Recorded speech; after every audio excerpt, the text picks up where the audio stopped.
নমস্কার বন্ধুরা, কেমন আছেন সবাই? আজকে এই বইটা আমার হাতে এসছে। আমি বইটা অর্ডার করেছিলাম, black book of English vocabulary. তো ভাবলাম আপনাদের সাথে শেয়ার করি। বইটা দাম ফেলা আছে 399 টাকা এবং অ্যামাজন থেকে অর্ডার করেছি, দাম নিয়েছে 360 টাকা। বইটার ভিতরে honours, substitution, idioms, synonym, antonym যা যা থাকার আর কি সবগুলোই আছে।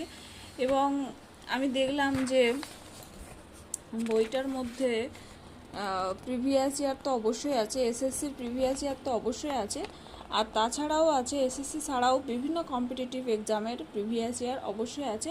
এবং সবথেকে গুরুত্বপূর্ণ বিষয় হচ্ছে একটা ইডিয়ামস বা একটা অনার্স সাবস্টিটিউশনস 10 থেকে 12 বার এসছে, সেটা যে কোনো পরীক্ষায় হোক না কেন, সেটা এসএসসি হোক বা আদার্স কম্পিটিটিভ এক্সাম হোক। তো এক একটা ইডিয়াম 10 থেকে 12 বার, 5 থেকে 6 বার, 7 বার, 3 বার, 1 বার